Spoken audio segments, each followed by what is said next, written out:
अस्सलाम वालेकुम। आज हम देखेंगे sequences in R. R means the set of real number.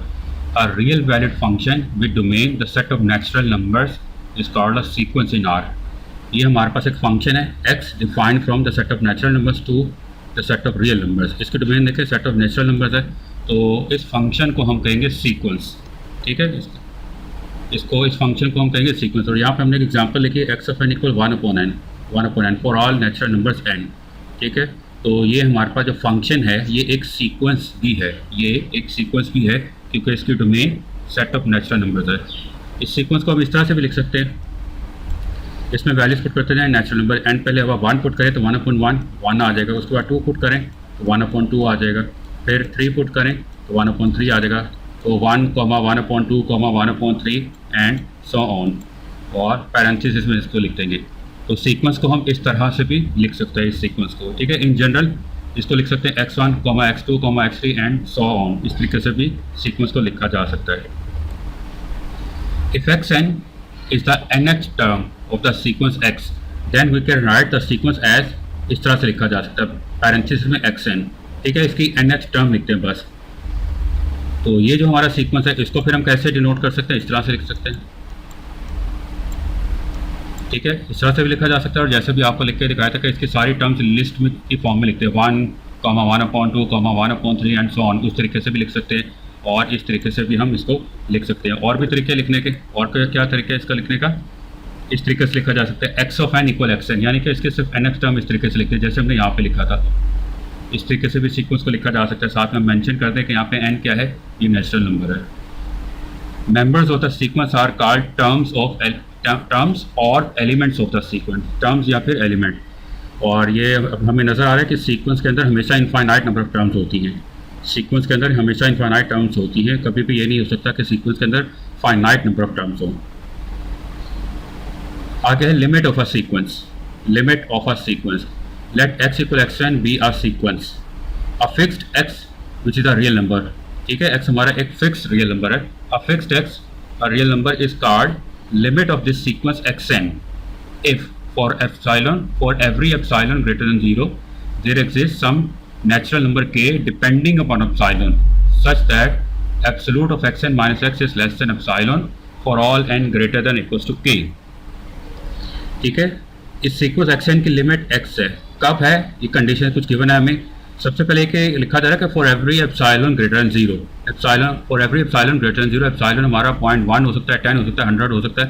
हम कोई सा भी एप्सिलॉन चूज़ कर लें, उस एप्सिलॉन के ऊपर डिपेंड करता हुआ हमारे पास कोई एक नेचुरल नंबर होगा जिसे हम के कह रहे हैं। ठीक है, हमारे पास कोई ना कोई ऐसा नेचुरल नंबर मौजूद होगा कि उस नेचुरल नंबर से आगे जितने भी हैं उन तमाम n के लिए ये कंडीशन होल्ड करेगी।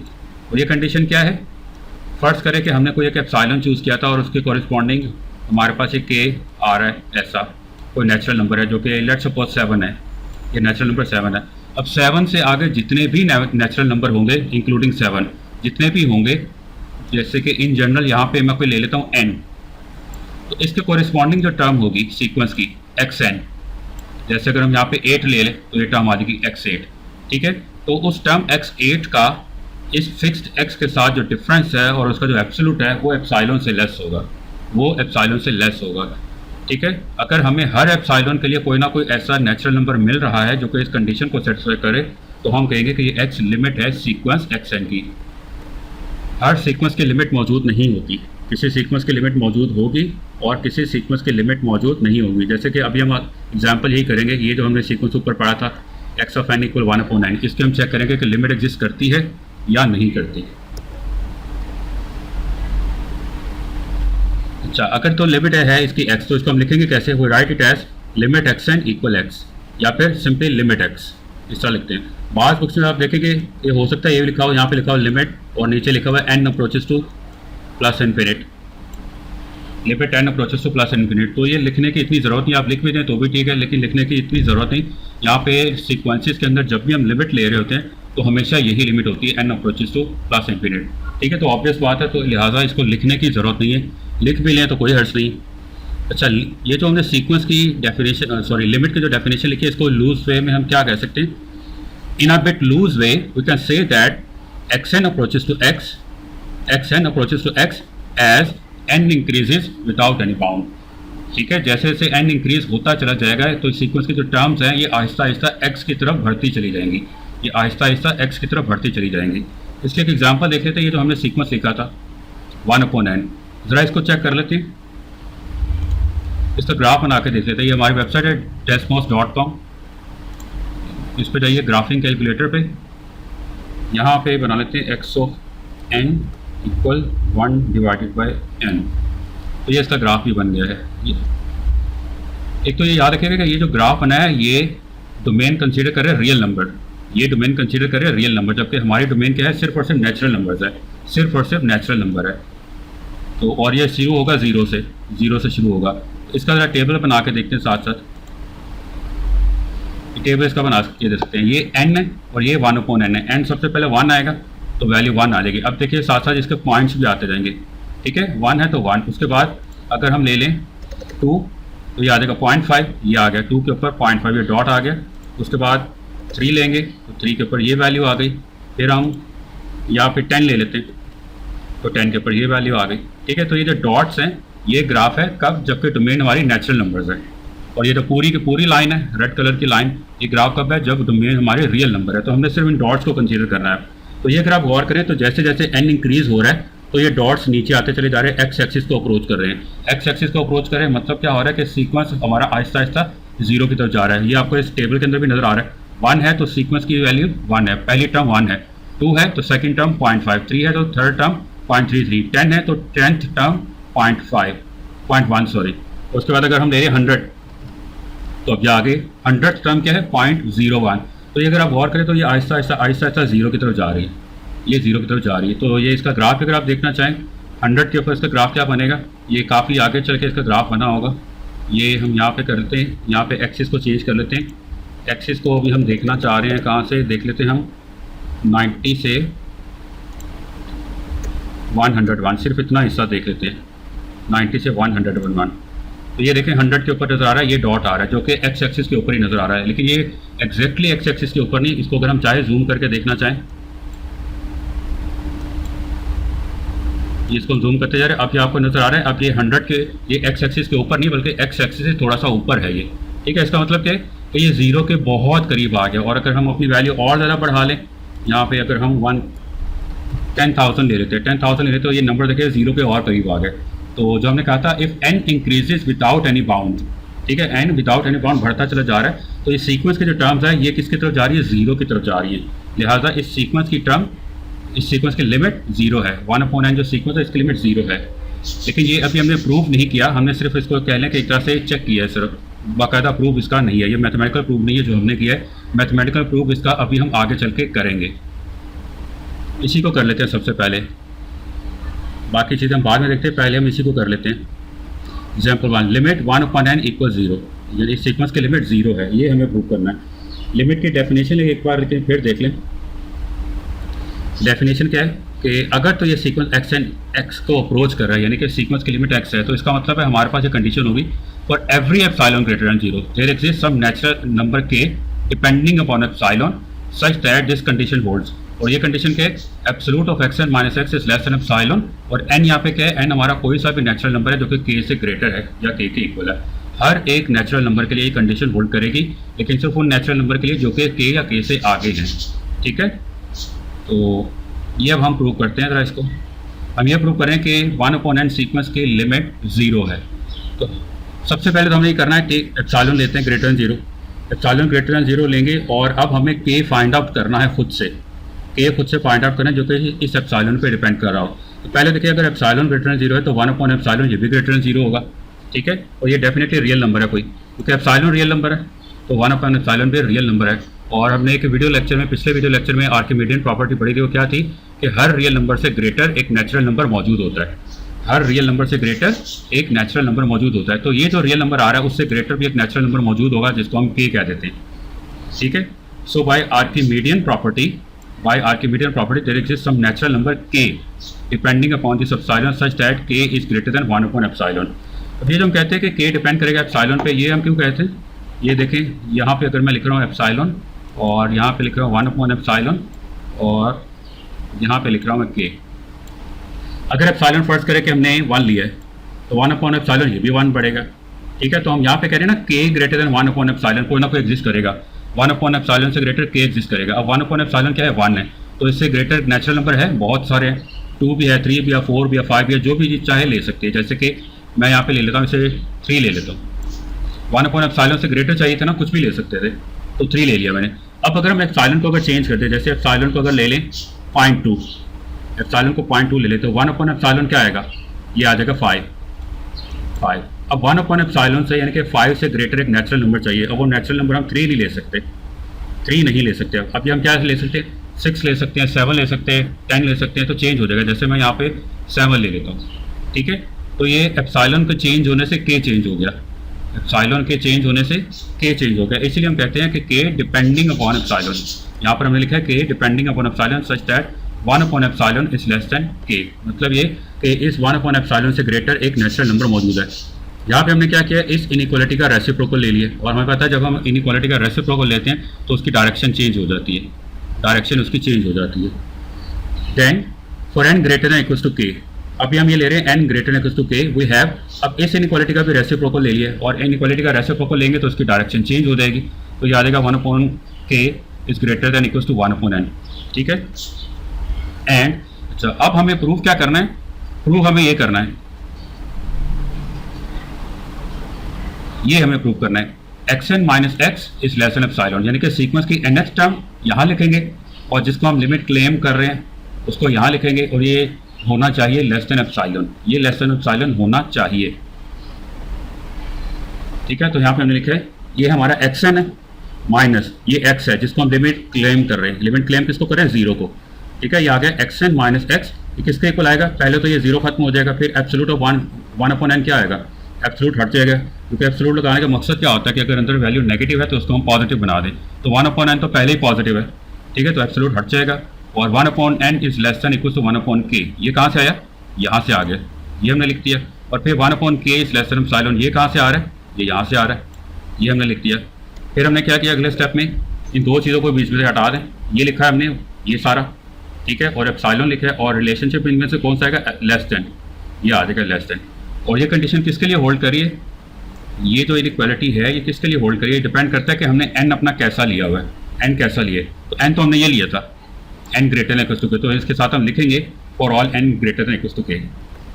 ठीक है, तो हम एक एप्सिलॉन लेके चले थे ग्रेटर देन 0, ठीक है, उसके ऊपर डिपेंड करता हुआ हमें के मिल गया है, हमें के ऐसा मिल गया है जो कि इस कंडीशन को सेटिस्फाई कर रहा है। ठीक है, इस कंडीशन को सेटिस्फाई कर रहा है कि absolute of x and minus x is less than epsilon. लिहाजा हम ये कह सकते हैं कि ये जो सीक्वेंस है इसकी लिमिट क्या है, ये 0, इसकी लिमिट 0 है, तो ये हमने प्रूव कर दिया कंप्लीट, इसकी लिमिट 0 है। एक और इसके एग्जांपल देख लेते हैं, limit 1 upon n square plus 1 equal 0, इसकी लिमिट भी 0 है। ये भी अगर आप गौर करें तो जैसे जैसे इसमें एन पुट करते जाएंगे तो हमारा ये डिनोमिनेटर इंक्रीज होता जाएगा, न्यूमरेटर तो 1 ही रहेगा। ठीक है, न्यूमरेटर इंक्रीज होता जाएगा तो आहिस्ता आहिस्ता इसकी वैल्यू भी 0 की तरफ जाना शुरू हो जाएगी, 0 की तरफ जाना शुरू हो जाएगी। इसको भी बना के देख लेते हैं, 1 अपॉन एन स्क्वायर प्लस 1, यहाँ पे लिख लेते हैं हम x of n equal 1 divided by n square plus 1, ये है हमारे पास। इसमें अगर n की वैल्यूज पुट करते हैं, ये टेबल बना के देख लेते हैं, n को पहले हम 1 पुट करेंगे तो ये आ जाएगा 0.5, 2 पुट करेंगे तो 0.2, 3 पुट करेंगे तो 0.1 आ जाएगा, उसके बाद 10 पुट करेंगे तो ये आ जाएगा 0.0099, उसके बाद अगर 100 पुट करेंगे तो ये आपको नज़र आ रहा है जैसे जैसे n इंक्रीज हो रहा है ये वैल्यू हमारी 0 की तरफ जाना शुरू हो गई है। ये ग्राफ भी आपको नज़र आ रहा है, ये अभी अपने बहुत ज़्यादा इसको जूम किया हुआ, ये ग्राफ आपको नज़र आ रहा है। अगर आप इसको पूरा देखना चाहें तो यहाँ पे आप सेटिंग में जाके चेंज करें, यहाँ पे ले लें 0 और यहाँ पे हम ले लेते हैं 10 ले लेते हैं, 10 ले लेते हैं, तो ये 0 से 10 के दरमियान ग्राफ आ गया हमारा। ठीक है, 0 से 10, ये डॉट्स हैं, ये नेचुरल नंबर्स का ग्राफ है। ये जैसे जैसे आगे आते जा रहे हैं, ये देखिए डॉट ये है, फिर नीचे आ गया रेड और नीचे आ गया 10 के ऊपर और नीचे आ गया, ये फिर आपको नज़र आ रहा है एक्स एक्सिस के ऊपर, लेकिन ये एक्चुअली एक्स एक्सिस के बिल्कुल ऊपर नहीं है, इसके बिल्कुल करीब है। इसको आप ऐसे जूम करके देख लीजिएगा, ये आपको अब नज़र आ रहा होगा, डिफरेंस नज़र आ रहा होगा। ये डॉट एक्स एक्सिस से ज़रा सा ऊपर है, मतलब ये कि 0 के बहुत करीब वैल्यू है। ठीक है, तो एक तो अभी तो हमने ग्राफ की मदद से एक रफ आइडिया लगाया है, अब हम इसको बाकायदा प्रूव करेंगे। प्रूव करने के लिए हमेशा हम क्या करते हैं, सबसे पहले तो एप्सिलॉन ले लेते हैं greater than zero, epsilon greater than zero. If n is a natural number then n is less than equal to n square. ठीक है, ये इक्वलिटी होल्ड करेगी सिर्फ एक की केस में, अगर n हमारा 1 है तो n अगर हमारा 1 है तो 1 इक्वल 1 स्क्वायर आ जाएगा। 1 से ग्रेटर है तो फिर ये ग्रेटर वाला रिलेशन आएगा। जैसे 2 है तो यहाँ पे 2 आ जाएगा, यहाँ पे 4 आ जाएगा, तो आ जाएगा 4 ग्रेटर देन 2। ठीक है, n square is always greater than equal to n and n square is always less than n square plus 1। ठीक है, ये दोनों टर्म सेम है और यहाँ पे हम 1 ऐड कर रहे हैं तो ऑब्वियस बात है ये टर्म हमारी ग्रेटर आएगी।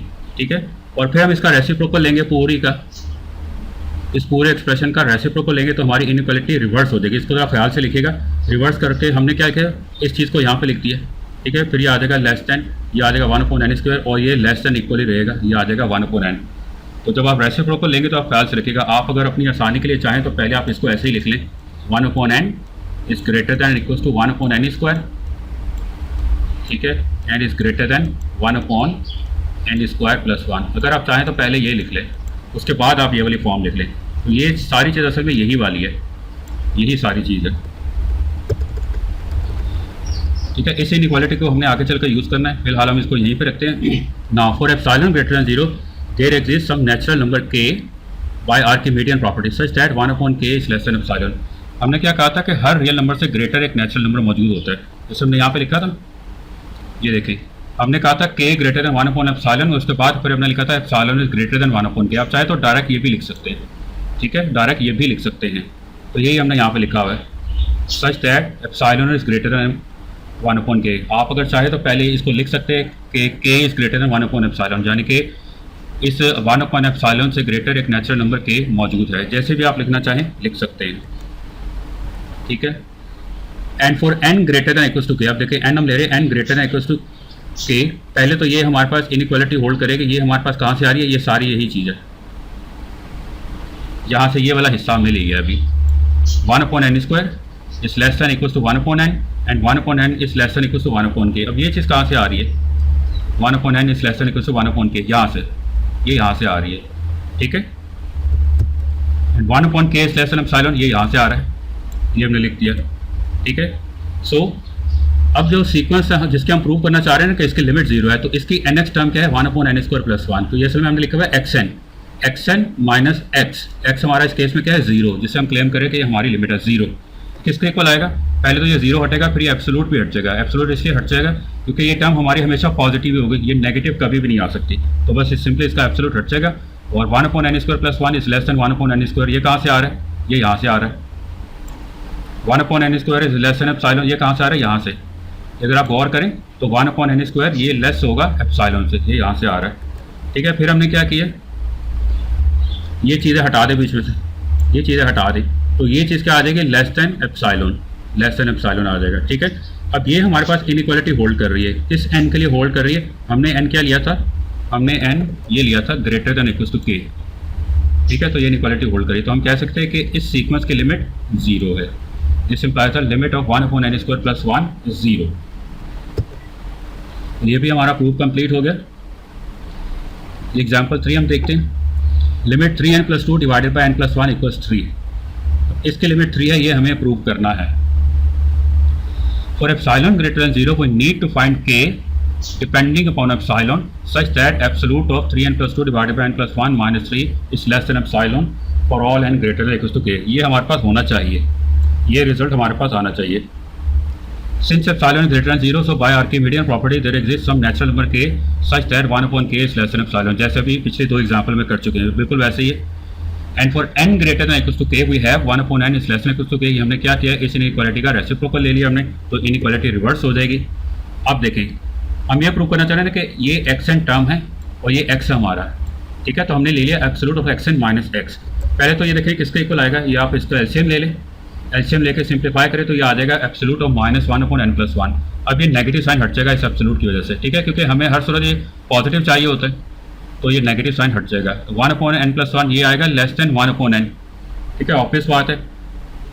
कैसे है, ये देखिए न्यूमरेटर तो सेम है, न्यूमरेटर सेम है, यहाँ पे डिनोमिनेटर ग्रेटर है, डिनोमिनेटर ग्रेटर है, तो ये टर्म ओवरऑल हमारी लेस हो जाएगी इससे 1/n से।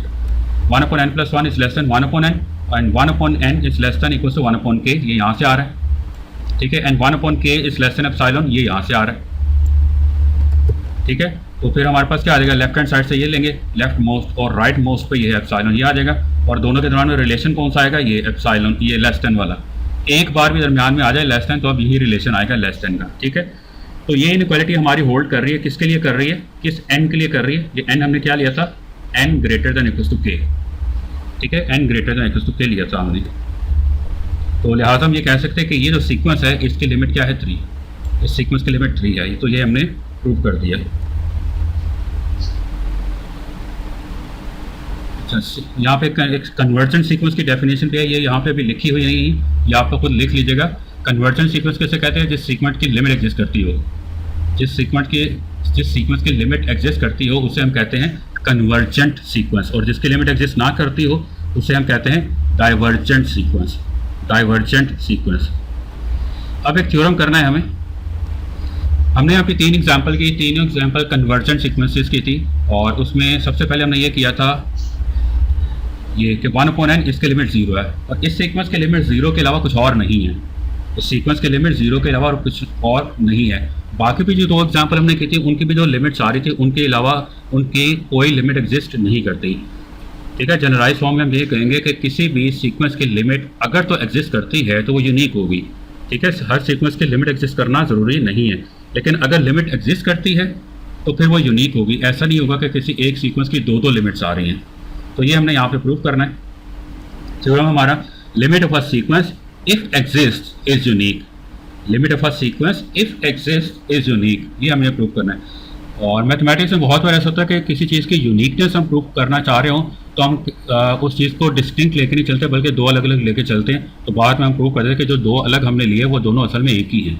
ठीक है, यहाँ पे हमारे पास सीक्वेंस है ये xn, हमने एक सीक्वेंस ले लिया, let x equal xn has limits x prime and x double prime.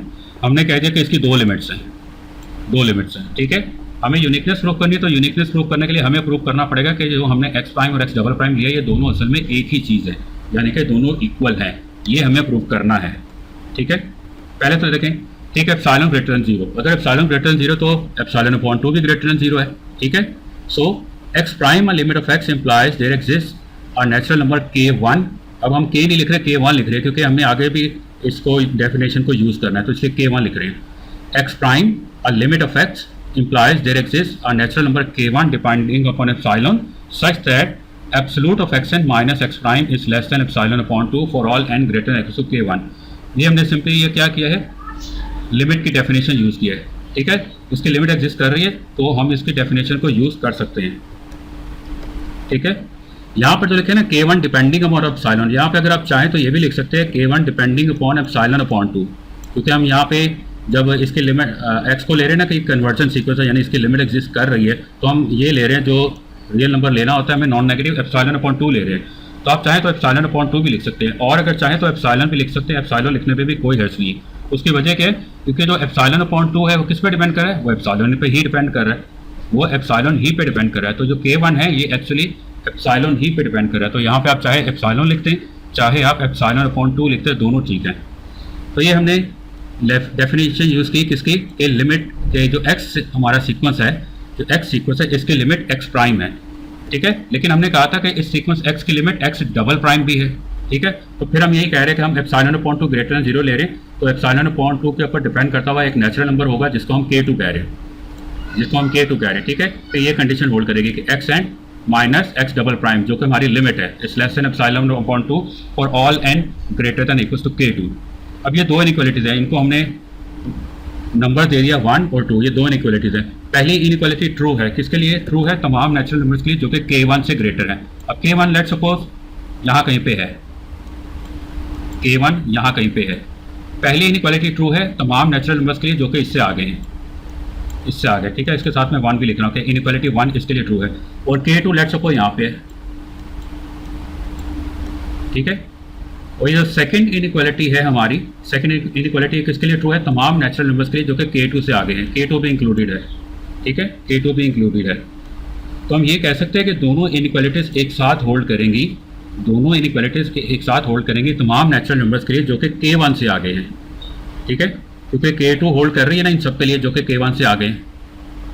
ये सॉरी इनइक्वालिटी 2 जो है ये होल्ड कर रही है तमाम नेचुरल नंबर्स के लिए जो कि K1 से आगे हैं, और 1 भी होल्ड कर रही है उन तमाम नेचुरल नंबर्स के लिए जो कि K1 से आगे हैं। तो दोनों इनइक्वालिटीज़ एक साथ होल्ड कर रही हैं उन तमाम नेचुरल नंबर्स के लिए जो कि K1 से आगे हैं। लेकिन हमें नहीं पता कि K1 बड़ा है या K2 बड़ा है, हमें नहीं पता कि K1 बड़ा है या K2 बड़ा है। तो हमने किया कि हमने कह दिया कि दोनों में से जो भी बड़ा है उसको K कह दिया, दोनों में से जो भी बड़ा है उसको K कह दिया। हमारे केस में K क्या है? K1। हमारे केस में K क्या है? K1 है। तो हम कह सकते हैं कि दोनों इनइक्वालिटीज़ होल्ड करती हैं तमाम नेचुरल नंबर्स के लिए जो कि K से आगे हैं, इंक्लूडिंग K। ठीक है, तो हमने यहाँ पे क्या लिख दिया? If K equal maximum of K1 और K2, यहाँ पे सुप्रीमम भी लिख सकते हैं, K equal supremum of K1 K2, then 1 and 2 hold for all natural number which are greater than equal to K। ठीक है, जो कि K से ग्रेटर है। फिर से देख ले इसकी एग्जांपल, जैसे फर्ज करें कि K1 हमारा, अब ये ले लेते हैं कि K1 हमारा यहाँ पे और K1 हमारा है 7, ठीक है, और K2 यहाँ पे है और K2 हमारा है 10। तो फर्स्ट इनइक्वालिटी होल्ड कर रही है 7 से आगे नेचुरल नंबर के लिए इंक्लूडिंग 7, और सेकंड इनइक्वालिटी होल्ड कर रही है 10 से आगे तमाम नेचुरल नंबर्स के लिए इंक्लूडिंग 10। तो हम कह सकते हैं कि दोनों इनइक्वालिटीज़ होल्ड कर रही है 10 से आगे नेचुरल नंबर्स के लिए इंक्लूडिंग 10। ठीक है, तो इस केस में अब हमारा K क्या हो जाएगा? K2 यानी कि 10। K हमारा क्या हो जाएगा? K2 यानी कि 10। Then 1 and 4, if K equal maximum of K1 K2, then 1 and 2 hold for n greater than equals to K for all natural number greater than equals to K. So अब हम ये लेके चल रहे absolute of x double prime minus x prime, absolute of x double prime minus x prime is equals to, यहाँ पे हमने क्या किया? xn को हमने सब्ट्रैक्ट भी कर दिया और ऐड भी कर दिया। ये देखें, माइनस xn प्लस xn, तो xn को हमने सब्ट्रैक्ट भी कर दिया है और ऐड भी कर दिया। फिर हमने ट्राइंगुलर इनइक्वालिटी यूज़ किया। ये फर्स्ट करें हमारा a है और ये हमारा b है, तो ये क्या बन गया? Absolute of a plus b, absolute of a plus b, और ये फिर आएगा less than equals to absolute of a plus absolute of b। ठीक है, ये a और ये b, ये हमने ट्राइंगुलर इनइक्वालिटी यूज़ कर ली। उसके बाद देखें, इसको हम इंटरचेंज कर सकते हैं एब्सोल्यूट के अंदर। ठीक है, ये असल में आप ये कह सकते हैं कि एब्सोल्यूट के अंदर हमने माइनस से मल्टीप्लाई कर दिया, कर सकते हैं। ये हम बिल्कुल बेसिक है, रियल एनालिसिस में हम पहले कर भी चुके हैं कि absolute of a equal absolute of minus a। Negative से मल्टीप्लाई कर भी दे तो फर्क नहीं पड़ता। इसके एक एग्जाम्पल जैसे देखें, एब्सोल्यूट ऑफ 3 लें या आप एब्सोल्यूट ऑफ माइनस 3 लें, तो दोनों का रिजल्ट क्या आना है? दोनों का रिजल्ट 3 ही आना है। ठीक है, तो यहाँ पर भी हमने यही किया। इस स्टेप से जब इस स्टेप में आ रहे हैं तो इस पूरी जो हमारे पास एक्सप्रेशन है, आप कह सकते हैं कि इसको हमने -1 से मल्टीप्लाई कर दिया। ठीक है, और ये हमारे पास एज इट इज़ लिखी हुई आ गई। अब इसकी जगह पे हमने रिप्लेस किया है एप्सिलॉन अपॉन 2, और इसकी जगह पे भी रिप्लेस कर दिया है एप्सिलॉन अपॉन 2। ठीक है, तो अब ये हमारे पास इक्वल नहीं रहेंगे, ये पूरा एक्सप्रेशन और ये पूरा एक्सप्रेशन, ये दोनों इक्वल नहीं आएंगे। ठीक है, क्यों इक्वल नहीं आएंगे? क्योंकि ये दोनों इक्वल नहीं थे, ये दोनों इक्वल नहीं है। ये हमें कहाँ से पता चल रहा है? इनइक्वालिटी 1 से, यहाँ से पता चल रहा है। ठीक है, तो हमने क्या किया है? हमने असल में किया ये है कि इसकी जगह पे ऐसा नंबर रिप्लेस कर दिया है जो कि इससे ग्रेटर है, और इसी तरह इसकी जगह पे भी ऐसा नंबर रिप्लेस कर दिया है जो कि इससे ग्रेटर है। तो फिर ओवरऑल ये एक्सप्रेशन ग्रेटर आ जाएगा। ठीक है, ओवरऑल ये ग्रेटर आ जाएगा, और इन दोनों का सम क्या आ जाएगा? एप्सिलॉन। ठीक है, तो हमने यहाँ पे क्या लिखा है? लेफ्ट मोस्ट पे लिखा हुआ था ये, और राइट मोस्ट पे लिखा हुआ था ये, और इनके दरमियान रिलेशन कौन सा आएगा? इक्वल का नहीं आएगा, लेस देन इक्वल का नहीं आएगा, यही आएगा लेस का। एक बार भी रिलेशन आ जाए तो अब यही लिखा जाएगा। ठीक है, since epsilon greater than 0 is arbitrary, so absolute of x double prime minus x prime equal 0। ये भी हम एक थ्योरम कर चुके हैं पहले, एक वीडियो लेक्चर में हमने किया था। एब्सोल्यूट ऑफ a अगर तो ये हमारे पास है greater than equals to 0 and less than epsilon for all epsilon, यानी कि एप्सिलॉन जितना मर्जी छोटा हो तो a हमारा लाजमी बात है, फिर ग्रेटर देन 0 नहीं हो सकता, ये लाजमी बात है 0 ही होगा, ये लाजमी बात है 0 ही होगा। ये हम पहले भी कई बार कर चुके हैं वीडियो लेक्चर्स में। तो यहाँ पर हमने वही कहा है, ये आप देख लें कि ये हमारा सपोज a है, तो ये बन गया absolute of a is less than epsilon, और ये ऑब्वियस बात है ग्रेटर देन इक्वल टू 0 तो होगा ही, क्योंकि एब्सोल्यूट है तो ग्रेटर देन इक्वल टू 0 तो होगा ही। ठीक है, तो हम ये कह सकते हैं, यहाँ पे लिखा है since epsilon greater than 0 is arbitrary, so इसका जो एब्सोल्यूट है ये 0 के इक्वल आएगा। ठीक है, और किसी भी नंबर का एब्सोल्यूट 0 कब आता है? जब वो नंबर 0 हो, यानी कि x double prime minus x prime ये 0 आ जाएगा, और यहाँ से हमारे पास आ जाएगा x prime equal x double prime. तो हम क्या लेकर चले थे कि इस सीक्वेंस की लिमिट्स x प्राइम भी है और x डबल प्राइम भी है, दो इसके लिमिट्स है। लेकिन अब हमने प्रूव कर दिया कि वो जो दो बज़ाहिर अलग अलग लिमिट्स नज़र आ रही थी वो दोनों अलग नहीं हैं, बल्कि दोनों सेम हैं। तो हमने प्रूव कर दिया कि किसी भी सीक्वेंस की लिमिट अगर एग्जिस्ट करती है तो वो यूनिक होती है।